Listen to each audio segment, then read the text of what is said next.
Inside the halls of San Diego State University lies a program dedicated to storytelling and pursuing the truth. Welcome to Where You At, a podcast that takes you inside the work of alumni for the School of Journalism and Media Studies at San Diego State. Our goal is to show the success of our alumni, inspire students with the stories, and connect students and alums on a pathway to journalism success. And now, here's your host, Josh Suchon.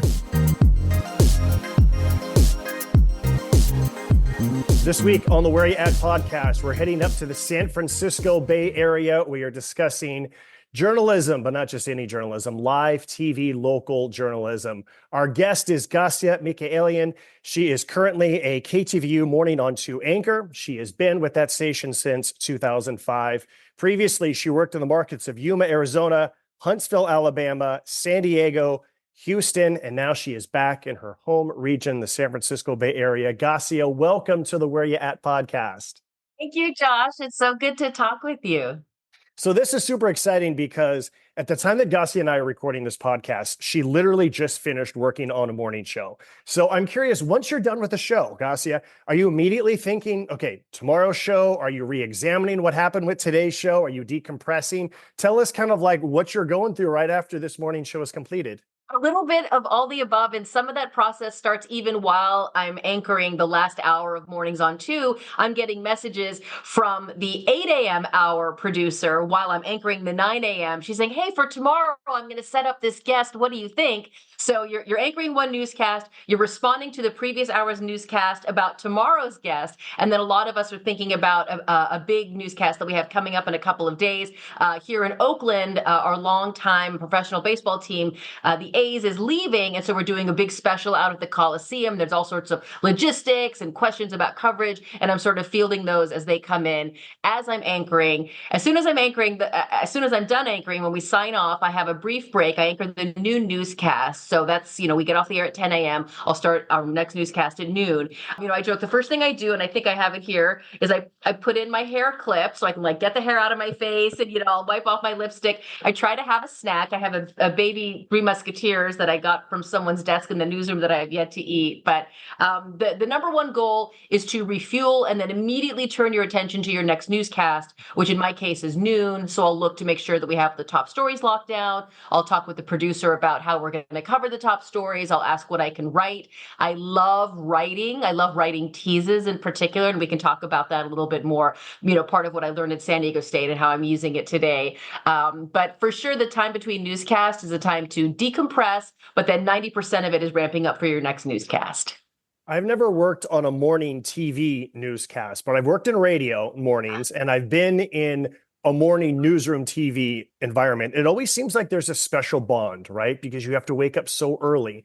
Tell us about the special bond that exists for you and your colleagues when you're working on a morning show. So we always say we all get up way too early to be rotten to each other. So I come in at around 5:45. So I actually am on the later part of the morning show. Mornings on 2 starts at 4 a.m. So we have anchors who get in here just before 4 a.m. So I get to kind of come in, relatively late. Our producers and writers, however, they come in as the 10 o'clock and 11 o'clock newscasts are ending late at night. So by the time I come in, many of our morning producers have already been here 5 and 6 hours. So with that sort of a schedule where you're literally, topsy-turvy, sleep is an issue for many people. Family scheduling is an issue. You're hungry, you're tired, you're cranky. So there's no room for prima donnas on the morning show. We all work really hard, and the morning show is 6 hours. We go from 4 a.m. to 10 a.m.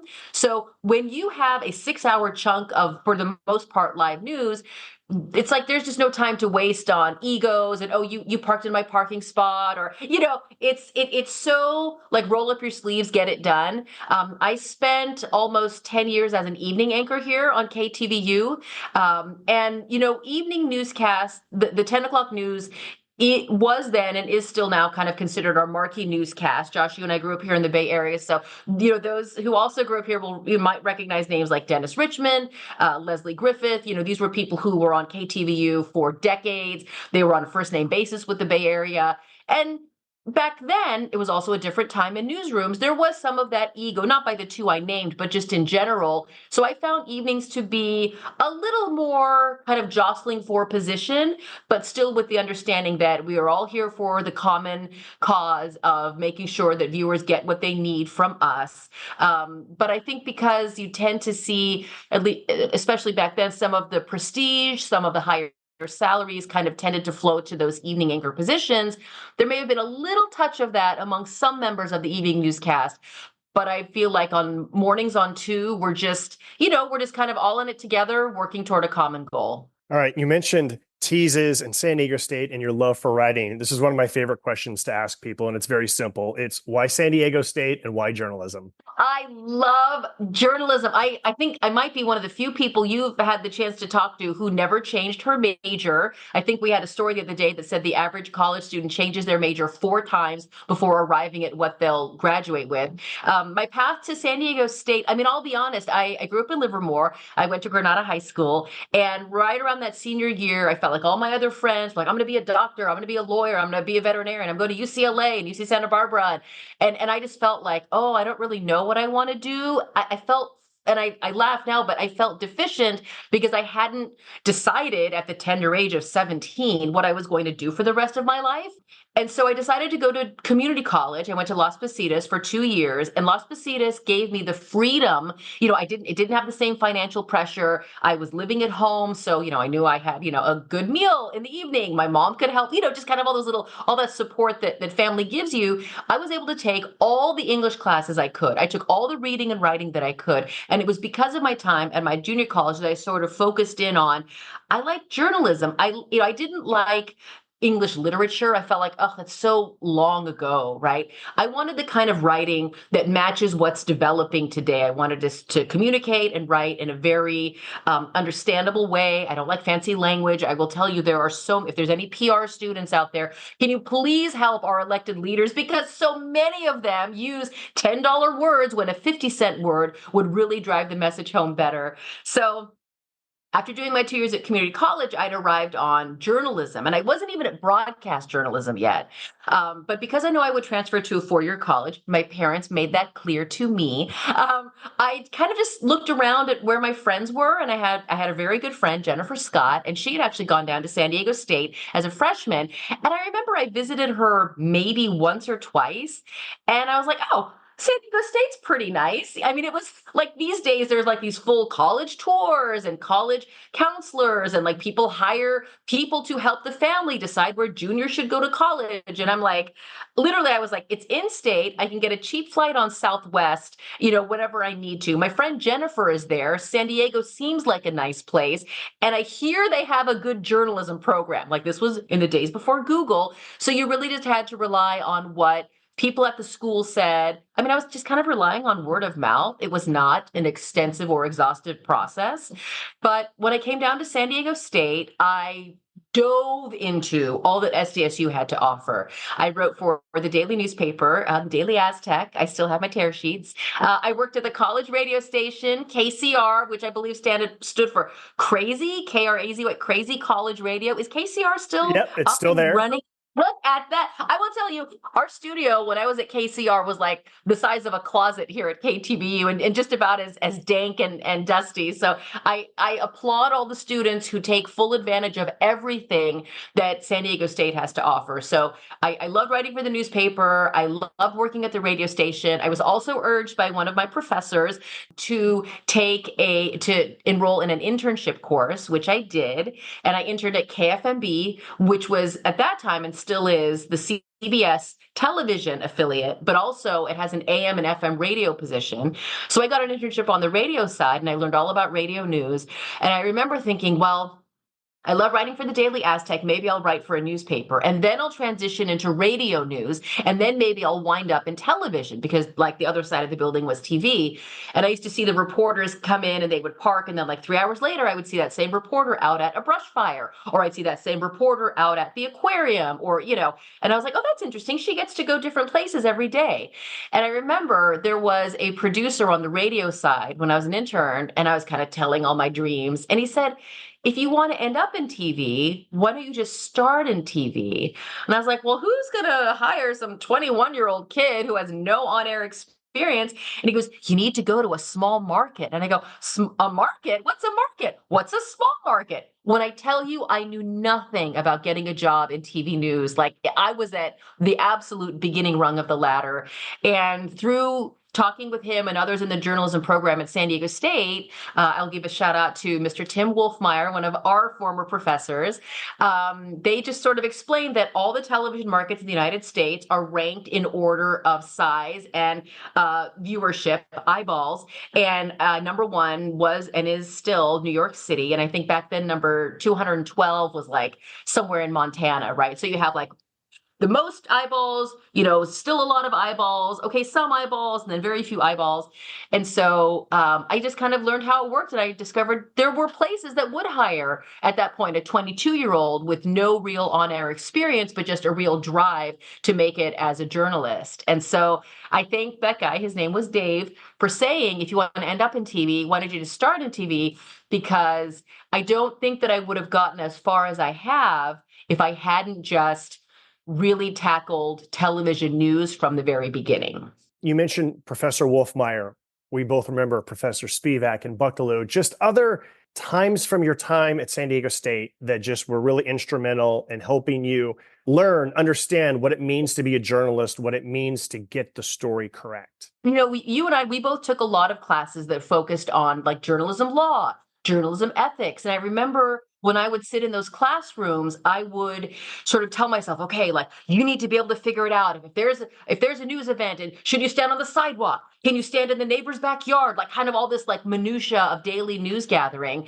And I will say most of what I use on a daily basis is kind of that undercurrent of do what's right from a human perspective, but also really focus on accuracy. Our former professor, Mr. Spivak, you would write up, we called it an article. It was obviously just a school assignment. If you had a single factual error, Spivak would give you an F. And he would hang our papers up around the classroom with like F circled, and it was like the shame, it was the shame of the journalism class. And I remember as students, we were like, oh, come on, like what's the big deal? It's just a single error or it's just a single misspelling.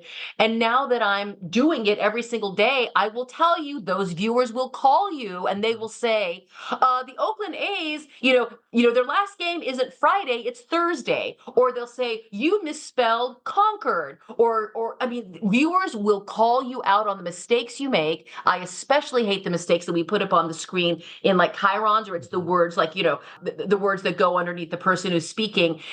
And so now a lot of the work that I do in the morning is reviewing all of our scripts for factual errors, for omissions, for misspellings, even proper grammar. It's so basic, but nothing will make you look or sound more unintelligent than having one of those very basic errors. I remember I talked a lot, like, I had some friends for sure in my journalism program. And one of my clearest memories is when I had Mr. Wolfmeyer, who was in my last semester. And Mr. Wolfmeyer had been a former reporter and anchor, and then he became a professor. And I remember he looked out of the class of like maybe 30 of us, and he goes, I know all you guys want to be, anchors and reporters. He goes, maybe 3 of you will make it. And I thought, I'm going to be one of those 3. And then I looked around, I'm like, all right, who are the other 2? And I was like sussing out all what I thought was my competition. And it's interesting because I think a small handful of us went into television news, like some people meteorology, that sort of thing. Some people kind of became reporters and anchors and then really stuck with it. But here I am. Let me see. If I graduated from San Diego State in 1997, is that 27 years ago? Yes. Yeah. I can count on one hand and have fingers left over of the number of people who are actively still doing television news. It was a good message to me and to us as early, about to launch on a journalism career, still in the journalism student phase, because it was realistic. You can't, San Diego State can't graduate 30 A+ anchors and reporters every single semester, because I will be very honest, the jobs are not there. And I graduated at a time when the job market was more robust than it is now.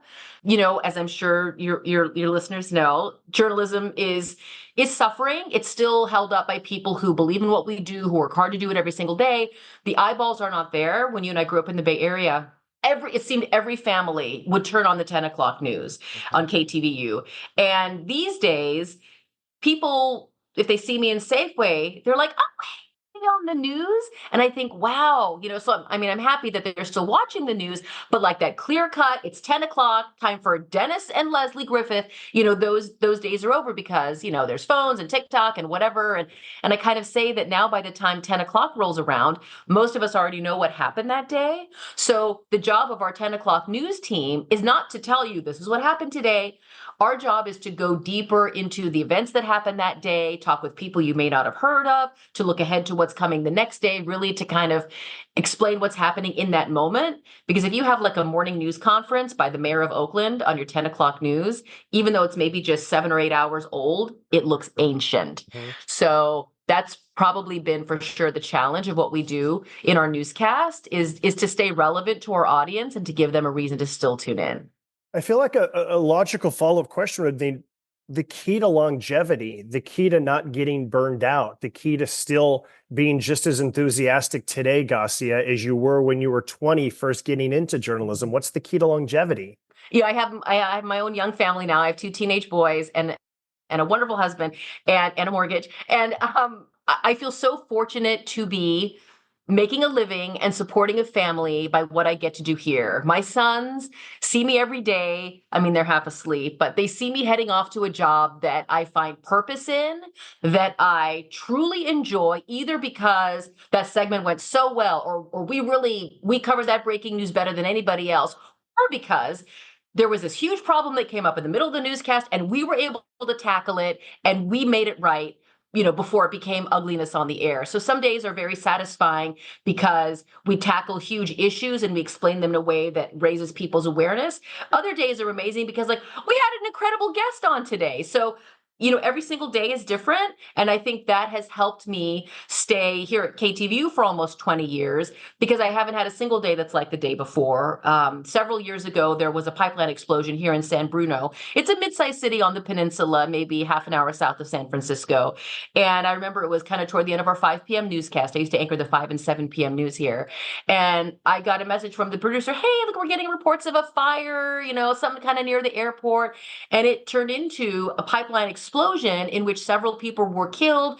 A part of a neighborhood was leveled. I mean, homes burned to the ground. And we had that as breaking news for a couple hours, just solid. And I thought, we're able to provide it's like a peephole for anybody who tunes in to this is exactly what's happening here in the Bay Area. It is live. It is happening on your screen in front of you. And on those days when you're sharing messages of, air quality is not good, stay inside, close your windows.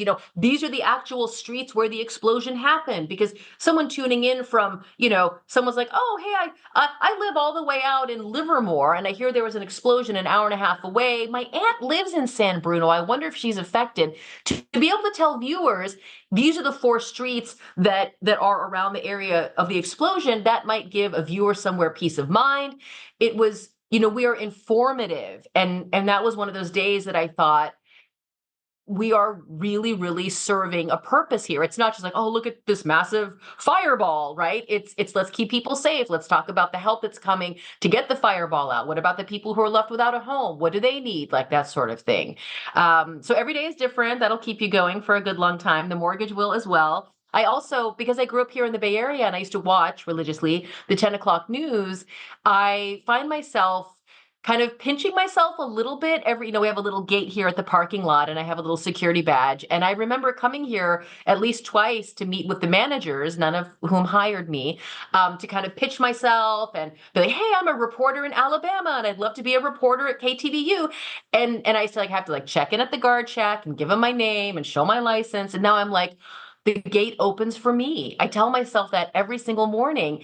And it's like I used to work and fight to have an opportunity to be part of this news station. And now that I'm here and in a somewhat prominent role, even on those days when you wake up, you're like, oh, I'm so tired. I kind of shake myself by the shoulders and say, you have nothing to complain about. You actually have your dream job. My husband and I met back when I was a new reporter in Yuma, Arizona, and we've been together all the way since. And so we were doing long distance for a couple of years when I was in Alabama and he stayed in Arizona. And I would write him postcards when I would come here to visit my family. And I'd say, oh, my parents are great. We whatever, went to Coit Tower. We went to Berkeley. And my last line of these postcards was always, I love it here. I just need a job. And so we have several postcards that close with that, I just need a job in the Bay Area line. And so for that to have come true, it's almost surreal, right? Because this is what you wished for. And so even when you don't feel great or your hair turns out funny and viewers let you know, you're like, wow, I have my dream job. And so that, it makes it really easy to come to work every day. You manifested it, and I absolutely love it.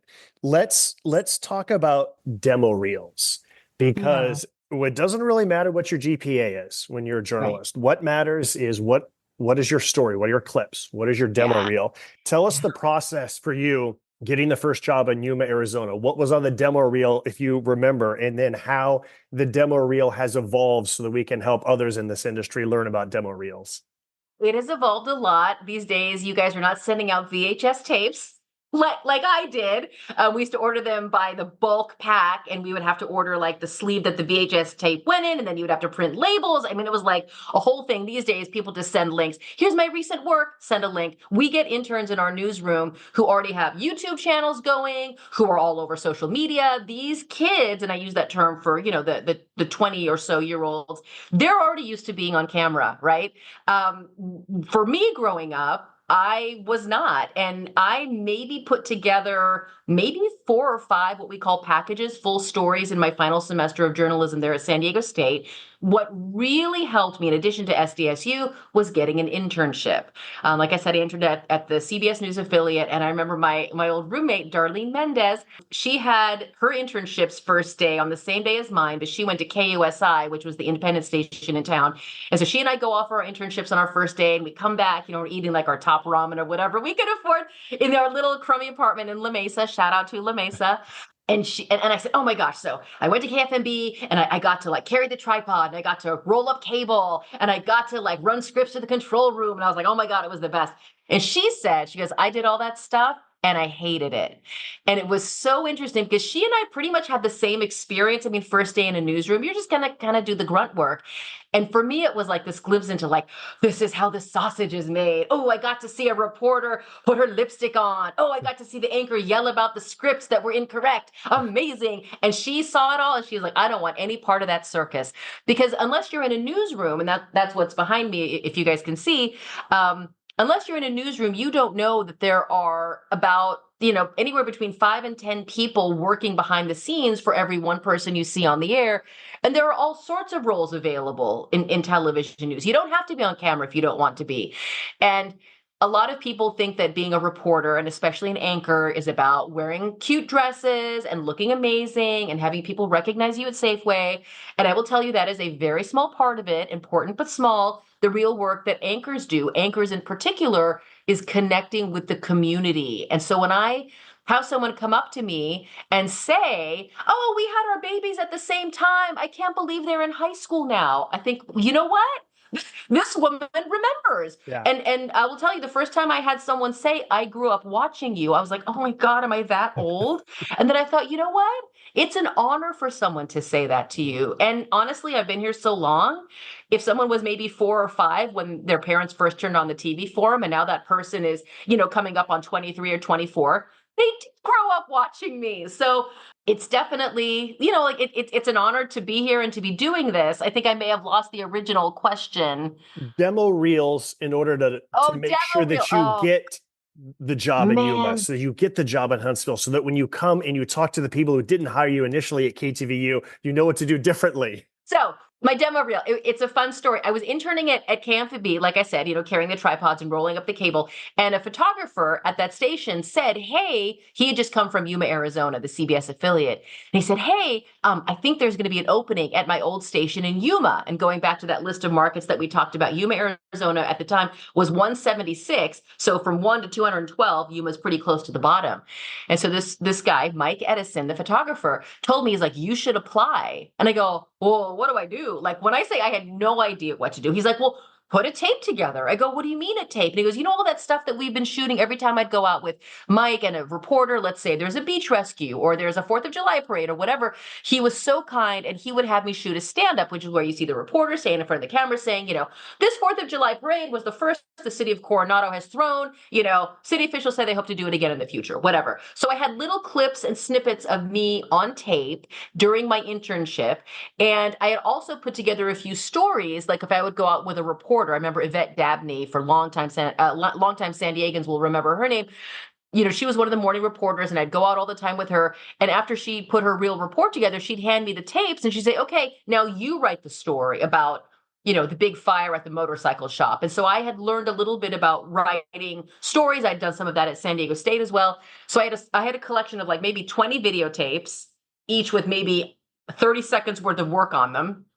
And so as soon as Mike told me, you should apply for that job that's going to open up in Yuma, Arizona, I remember saying, well, how do I do it? He goes, call the news director, like so basic. And I was like, but what will I say? And he's like, you need to get a grip. And so I did. And I think I even wrote it out. And I called the news director. His name was Chris Willis at KSWT in Yuma, Arizona. And I said, I'm a recent graduate from San Diego State's journalism program. I'm interning at a local station here in San Diego. I understand you might be looking for a reporter soon. And he was like, yep, I'm looking. He's like, I got a whole bunch of tapes here already, and I'm going on vacation in a couple days. And by the time I come back, I will have made my decision. So if you don't get me your tape by tomorrow, I'm probably not going to see it. And that put the fear of God in me. And so what I did is I went to KFMB, the place where I interned that night. I had my whole big tote bag of all these random tapes, and I got into an edit bay, and I put together, edited all of my little tiny snippets, or actually no, the good ones, which was not all of them. I put together enough of a representation of what I looked and sounded like in the field, in a terrible situation, in a fun situation, at the 4th of July parade, at the huge fire, at the beach rescue. For that first reel, and I think this probably hasn't changed, news directors just want to see what you look like, hear what you sound like, and learn if you can tell a story. And when it comes to telling a story, I think that advice really hasn't changed either. You need to start with your absolute best video, because television in particular is a visual medium. And if you have video of a raging fire at a motorcycle shop, and this is a real story, you should start your story with that instead of a soundbite of someone looking at the camera saying, oh, that shop's been there for so long, I can't believe it burned to the ground today. Show it to me burning to the ground. Television is a visual medium, and so great pictures are better than anything else. A close second to that is amazing emotional sound. And that can be, my grandfather started that motorcycle shop with what little money he had left after coming home from the war. I mean, hello, that's an amazing story.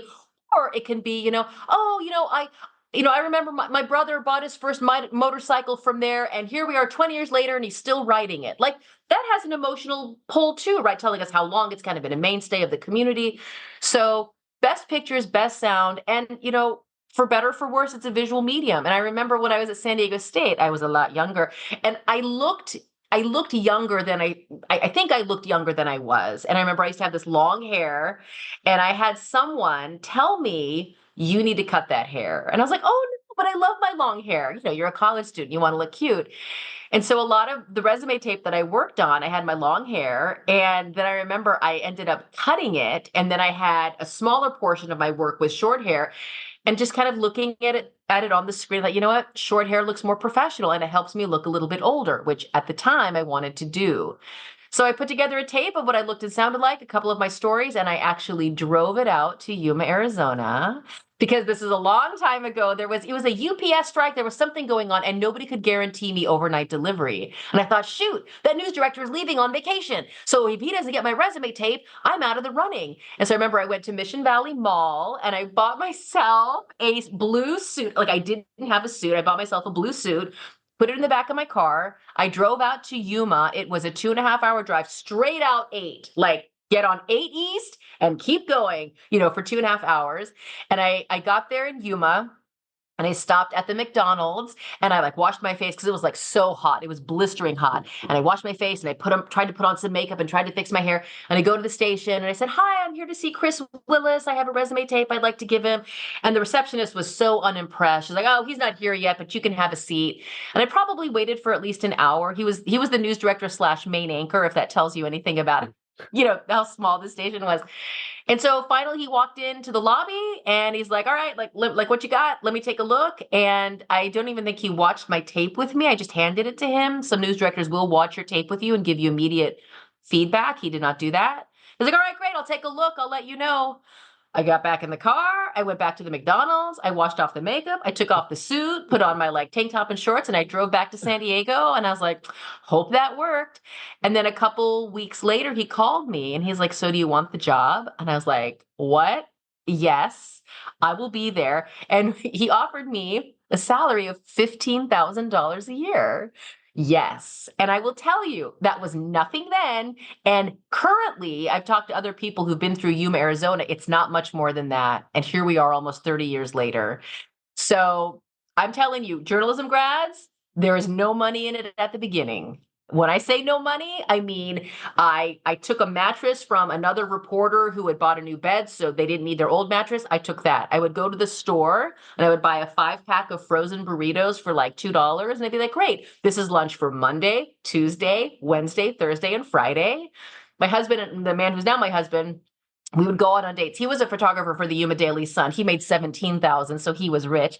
And we would go to the movies and we snuck in a single pint of Ben and Jerry's with 2 spoons. And that was our big treat. Even going to the movies was a big deal for us. There is no money in it at the beginning. And back then I remember thinking, for every day that I'm here, shooting my own stuff, carrying my own gear, working with really, old, outdated equipment, driving my own vehicle at times, I'm going to have 10 days at a station that values me, that pays me, that does real journalism, that has the resources needed to get a hold of the stories that need telling.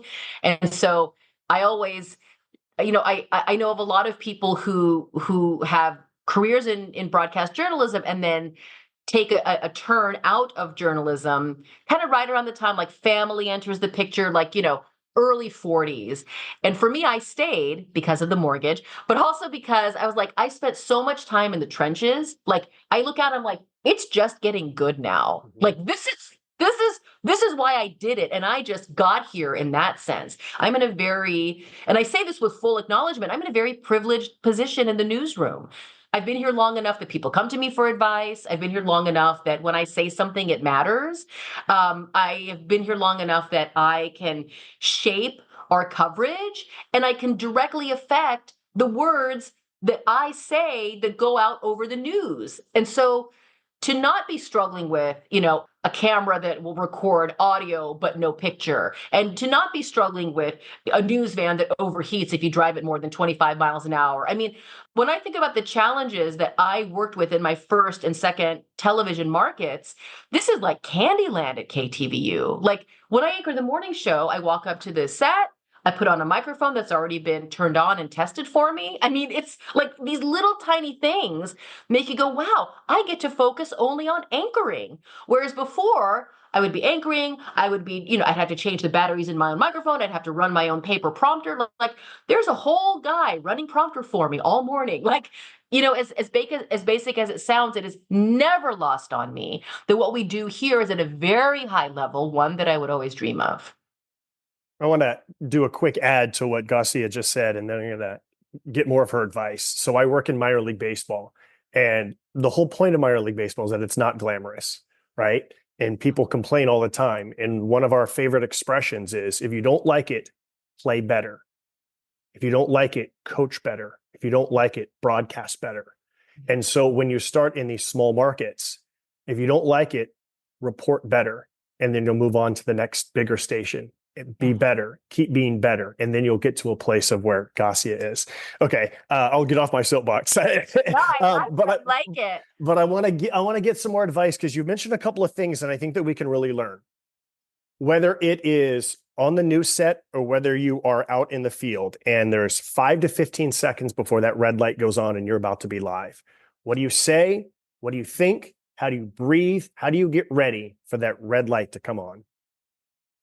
A lot of that preparation happens in the moments. I mean, really in the minutes and in the hours before that red light goes on. Number one, and I'll speak mainly as an anchor because that's what I do most of now. You have to know the stories you're telling, down to the pronunciation of the new police chief, down to the, the area. Like so often, sometimes writers will write, oh, there was a triple homicide in the 1300 block of Xavier Street. And I'm like, nobody at home knows where the 1300 block of if you tell me at Xavier and Post, it's like, oh, okay, now I know. So just filling in those details. I always ask myself, would my mom get this story? So my mom just turned 79. Shout out to mom. So often we think that we're just broadcasting for ourselves, right? You and I think we're about the same age, Josh. We grew up in the same area. Like if I said San Francisco's Mission District, you would know what I'm talking about. But not everybody has been in the Bay Area for decades. Not everybody understands all the shorthand that people tend to use when you live here. So I always ask myself, if I just said, oh, there's a new restaurant going in the Mission District, would my mom know what that means? And so I might say, you know what? I might say there's a new restaurant going in San Francisco's Mission District, or just to make sure that viewers get the whole picture. The last thing you want is for the viewer to be like, what city is that? What was she talking about? Wait, was that yesterday or tomorrow?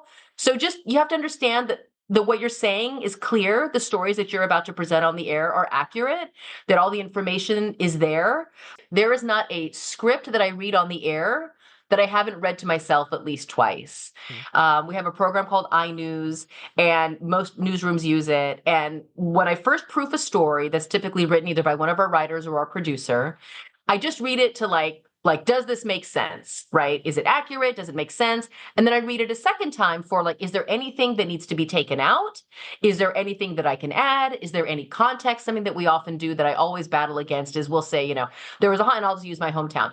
There was, a double homicide in Livermore, police investigated XYZ. And then the last night I'll say, Livermore police say this is the 34th homicide of the year. And I always say, we need context to that number. Is 34 low? Is 34 high? I mean, last year, were there 87 homicides at this point? Last year, were there 4 homicides? So I ask myself those questions because if we don't have context for that number, it doesn't belong in the story. So that's kind of on my second review. And so then by the time I read it on the air, I know that the story is accurate. I know that it makes sense. I know that it includes what it needs to include and there's no extra information.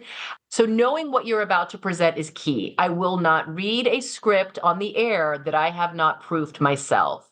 We have had some very unfortunate things happen, and other stations have them too.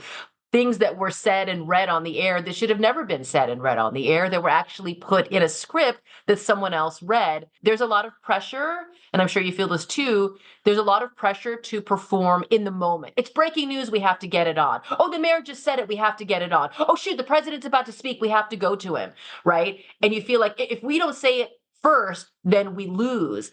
You lose if you put inaccurate information on the air. If the people who are supposed to be the most trusted voices and faces in the Bay Area are not giving accurate information, nothing else matters. Nothing else matters. All the groundwork we lay every single day with the stories about, PG&E is considering a rate increase. There's a spare the air day tomorrow. These kind of like middle stories.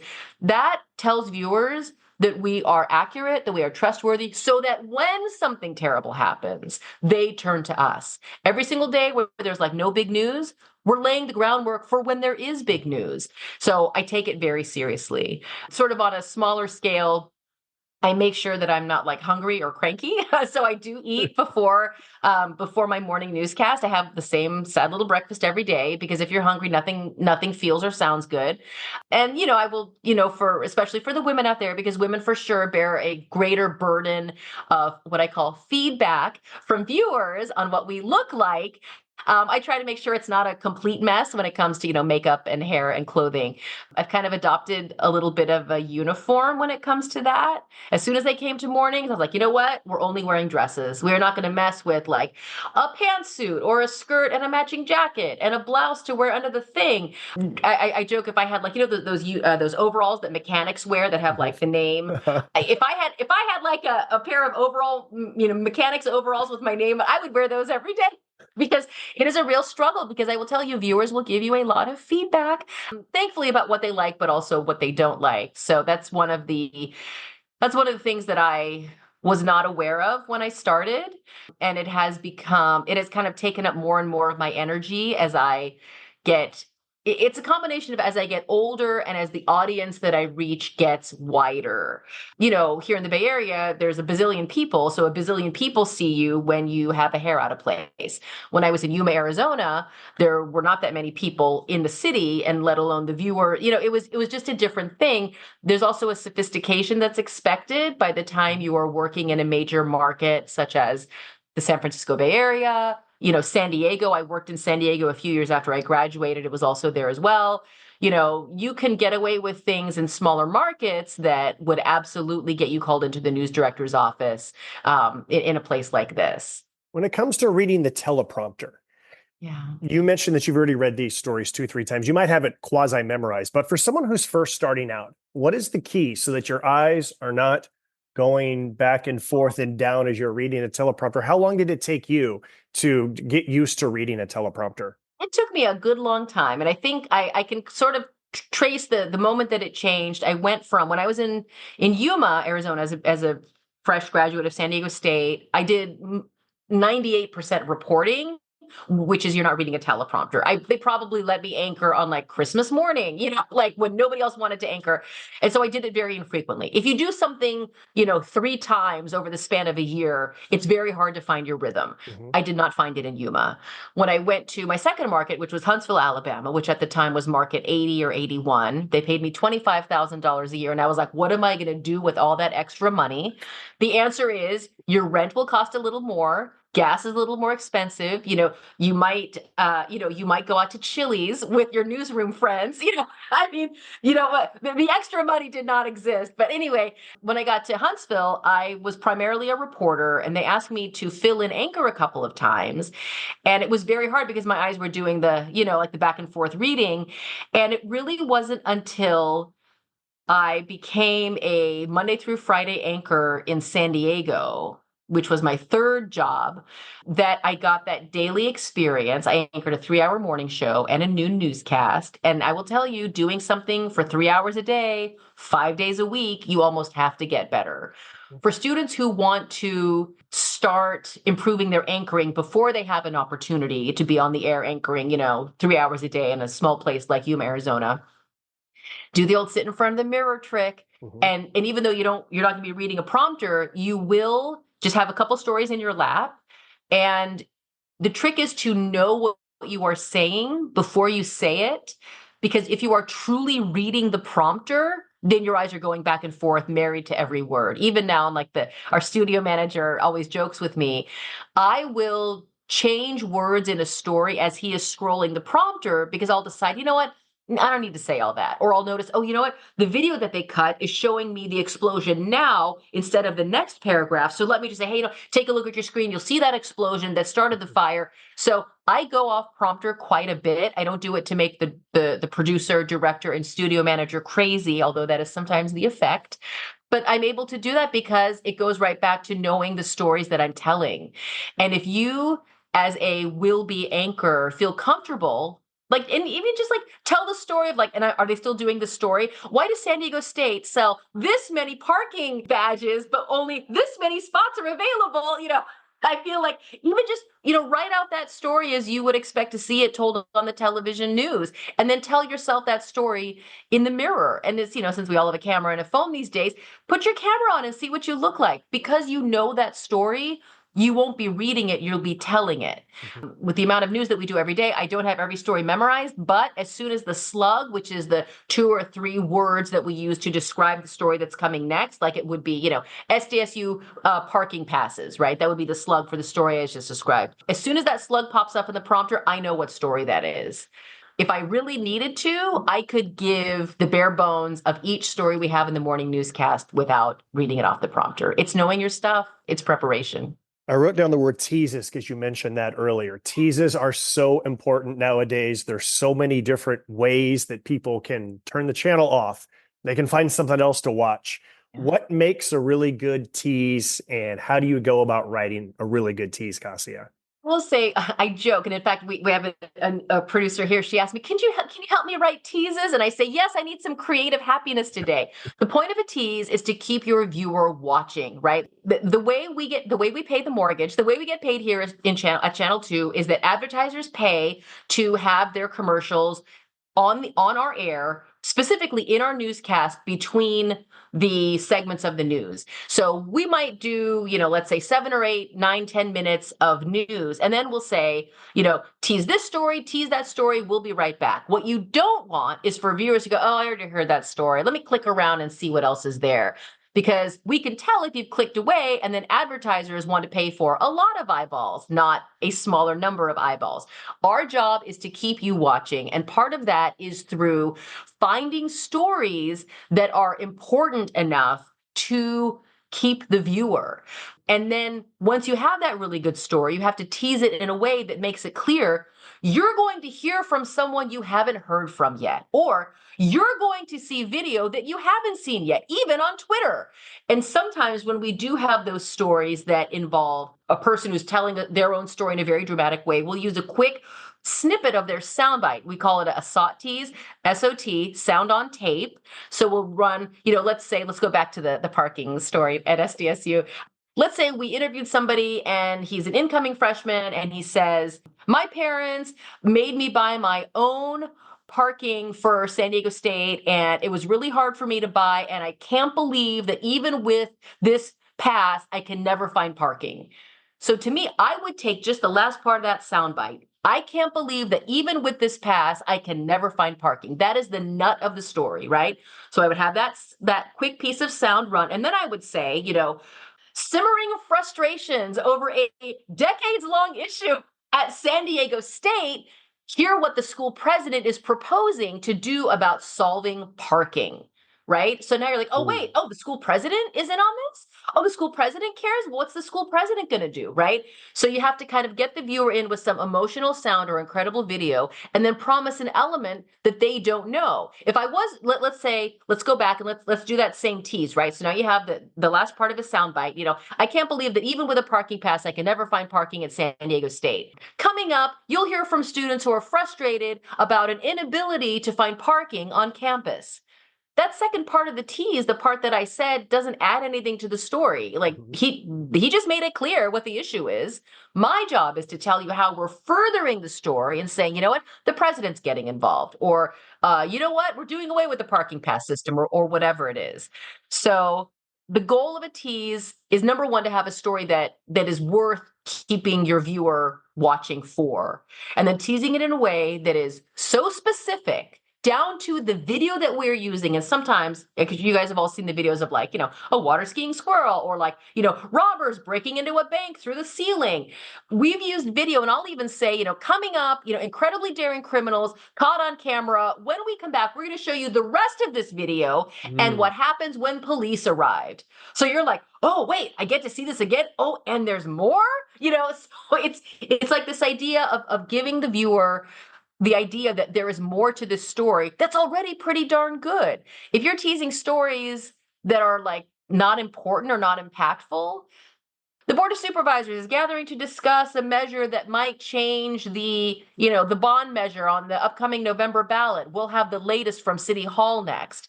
That is about as dry as a tease can be. I don't even care about that, and I just wrote it, So you really have to have great stories in your newscast, and you have to tease them in a way. I will say specificity is always better than general. If you say, this incoming freshman says that there's no way he was able to afford the parking pass, but he, whatever. He sold his bike so that he could buy the parking pass, and now he's disappointed with the result or whatever. That's a lot better than, this freshman says he wishes he could find better parking. So I always say specificity, being specific is a good rule to follow. That's such great advice. Such great advice. All right, we're going to start to wrap things up, but I want to ask you a couple more topics here, Gasia. When you and I grew up, someone with the last name of Gasia Mikaelian was not on television, right? What does it mean to be, I don't know how often someone said, hey, you think you should change your name? We recommend that you might change it. What does it mean to be able to be a proud Armenian American and be able to use your name and what that means nowadays? So I love this question because there was nobody named Gasia Mikaelian. I mean, there was, we grew up with like Elaine Corral, Dennis Richmond, Leslie Griffith.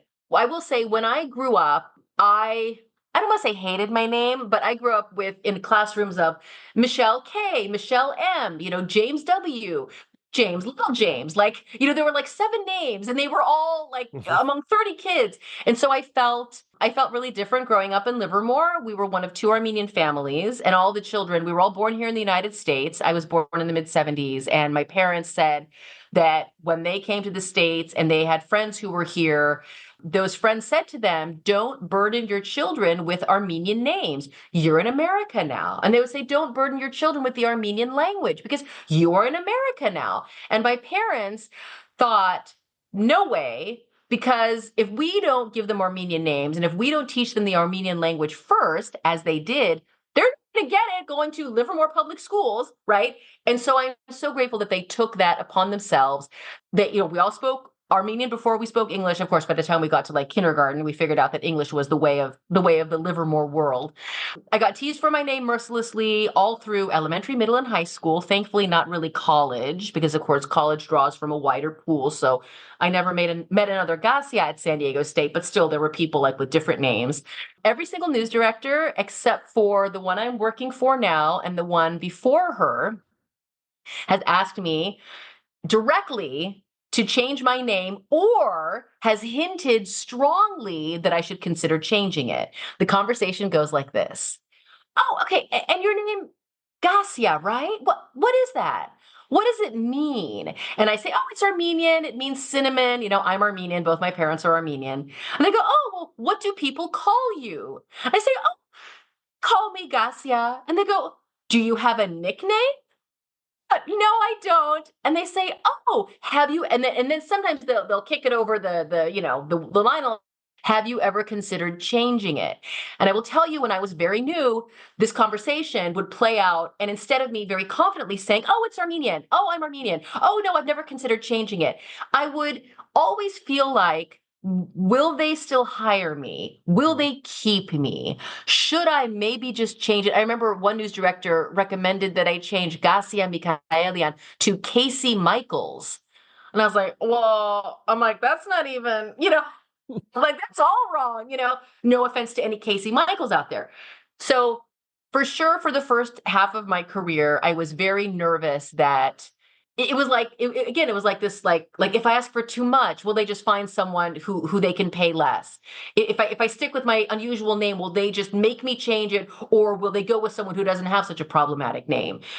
The news director who hired me here, we went through the whole, what does it mean? How do you pronounce it? Have you ever considered changing it?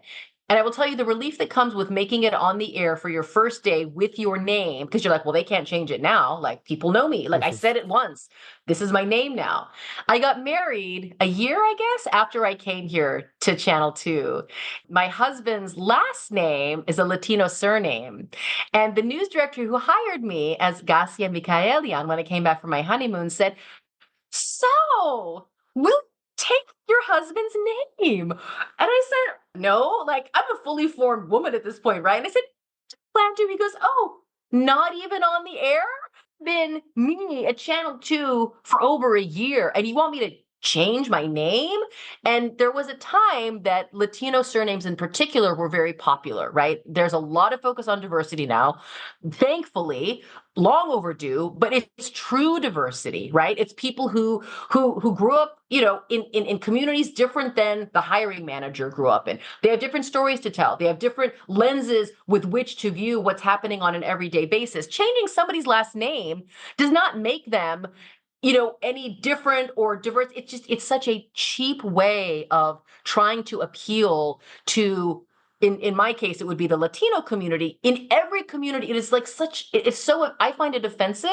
I feel like it's pandering. I feel like it's not, number one, it's not real. Number two, it's such an offensive way to be like, see, we have a Latino on the air. Like, well, how about you go and get yourself a true Latina, right? Who can relate to stories of the sizable Latino community here in the Bay Area. So I remember thinking like, ew, even you're asking me twice. So after we got through all that, I am so proud. I'm so glad that I fought the fight, and it has been a considerable fight. People come up to me and they always say, I had an Armenian roommate in college, or my brother married an Armenian woman, or, and and it's like people already know about me just because my name is so distinctly Armenian. And I'm so grateful that I was able to keep it. And I think back to when I was young and kind of, desperate. And I'm just so glad that I hung on, because in the beginning, you're looking for, you just don't want to rock the boat, right? They offered me $15,000 a year. And I was like, great, I'll take it. Even for my second job, they offered me $25,000. I was like, great, I'll take 25. I never thought of asking for more money. Mm-hmm. I never thought of asking for a clarification of my duties.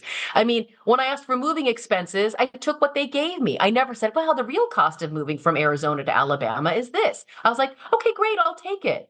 And all that has come with age and experience and confidence. It was a very different story in the beginning. So much wonderful advice from Gasia. So before we wrap things up here, you've already given us so much great advice. What have I forgot to ask? I want to give you just kind of like the open floor in terms of other things, whether it's about mental health, whether it's about standing up for yourself, standing up for your last name. What other types of advice would you want to offer about this wonderful, wacky, stressful, but beautiful profession of journalism? I would say, number one, if you want to go for it, go for it. When I was an intern at Channel 8, there was another student in my same class. I think his name was James. He and I interned at the same time, and there was a writing position. So writing is obviously behind the scenes. And we both applied for that position, and we both got rejected. Soon after I got rejected for that writing position, I ended up getting the job as a reporter in Yuma. So I had to move to a tiny little town, made $15,000 a year. I missed my family, the whole 9 yards. I was miserable a lot of the time. I heard that James had applied for another writing position that came up not long after I'd moved to Yuma, and he got that position. And I was mad. I was like, you know what? James is probably making $35,000 a year. He gets to stay in San Diego, work in that amazing newsroom, keep all of his college friends. He didn't have to move. And I thought that I had ended up with the short end of the stick. So over the years, I kept tabs on James, as competitive people tend to do. And he stayed there as a writer. He ended up doing some producing, and then he left the newsroom. And I thought to myself, and he also wanted to be on the air. I forgot to mention that. He wanted to be a reporter too. And I look back and I'm so grateful that I did not get that writing job, because if I had taken that job as a writer, I would probably still be in San Diego. I would hopefully be producing by now. But the path to on air, at least back then, versus the path to behind the scenes is so different. It was like this, right? And you would just keep going. We're getting interns who, like I said, a couple years. I think you can switch a little bit more easily. The gentleman I anchor with in the last hour of the morning show, he actually started as a producer, produced for several years, and then made the switch to being a reporter and anchor. I still think that if I hadn't started on the reporter anchor track from the very get-go, I don't think I would be as far as I am today. And I mean that in job title, responsibility in the newsroom, frankly, salary. I've been very, very fortunate to get on one path. I never changed my major, to get on one path and stay there. And I always say I never had a backup, because if you don't have a backup, you have to make your first choice work.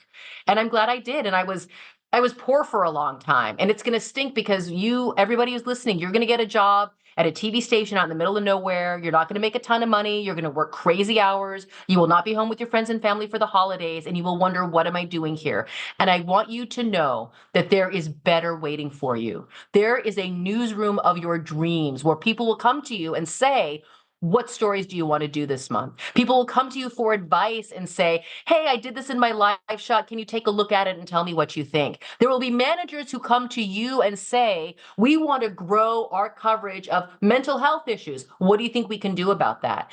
To have a direct impact on what goes on our air and out to people in my home region, I mean, they could pay me $15,000 a year and I would be thrilled to do it. I mean, aside from the mortgage, it is the most fulfilling job I can imagine. You know, we always joke, like, we're not digging ditches. Like, in the end, you know, we're on TV.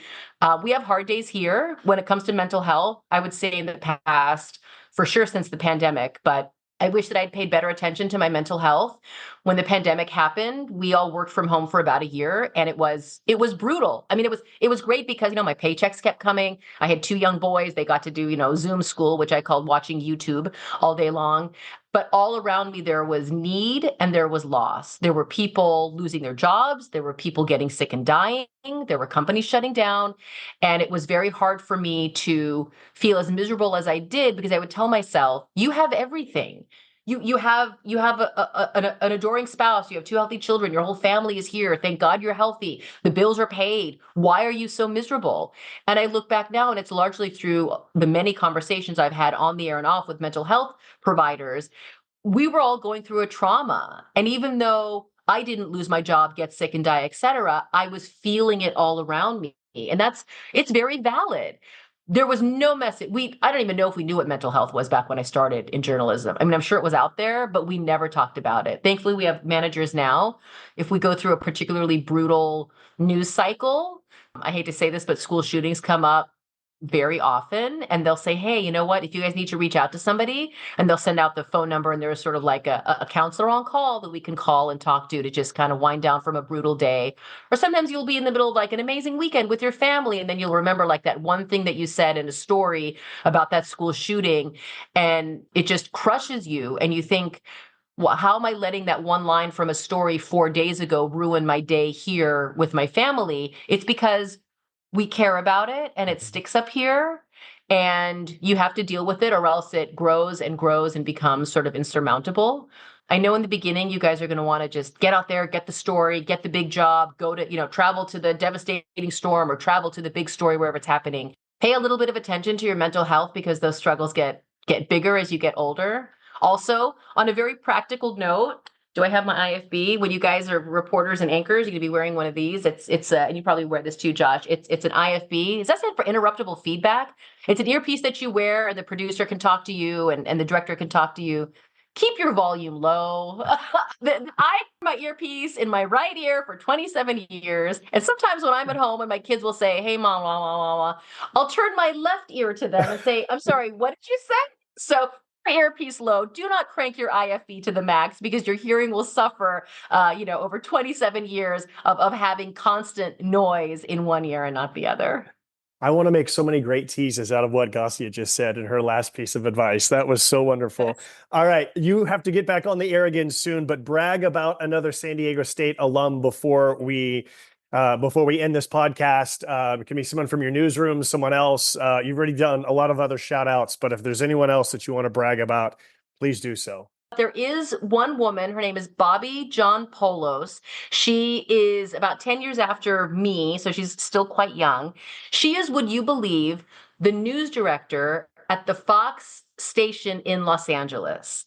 She grew up near Palm Springs. She worked in Palm Springs, and then she worked with me here in this newsroom, and she worked her way up through management. She moved to LA. She worked her way up largely at the NBC station there. She became a news director at the ABC station in San Diego for a minute, and then she got hired in the past maybe 2 years or so as the news director of KTTV. Her name is Bobby John Polo. She and I we launched the 7 p.m. newscast here on KTVU Fox 2. We had babies together. We would, when I talk about like those formative years, she's incredible. And now I kind of look around, and when I was, at the age of the people listening to this, and I was like, oh, who's the news director at these big TV stations in these major markets? And now I'm like, it's my friend. So I give a big old shout out to Bobby John Polos, the news director at the Fox station in Los Angeles, and proud San Diego State alum. All right, Gasia. Well, we are proud that you are an alum of San Diego State. Thank you so much for being generous with your time in between shows and all of the wonderful advice. Keep making the Aztecs proud and have a great show. Thank you, Josh. Once again, that is Gasia Mikaelian, and she is the KTVU Morning on 2 anchor. My name is Josh Suchon. I'm the host of the Where You At podcast. Thank you so much for listening. We will talk to you again next week. Thanks for listening to the Where Ya At podcast. This is Devin Watley from the class of 2021. Thanks to Martine Marine for creating the music you're hearing right now, and Alex Piscatelli for her work on the podcast name and artwork on social media. And a reminder to SDSU alums, we really want to know where you at. Tell us about your career. Get involved in the school. There's many ways you can do this, from donating your time or money, mentoring students, to even speaking in classrooms, in person, or on Zoom. Your work can help us grow the program and create more opportunities for our students to succeed. Again, thanks for listening. Subscribe to this podcast. Tell your friends. Recommend us a future guest. And go Aztecs.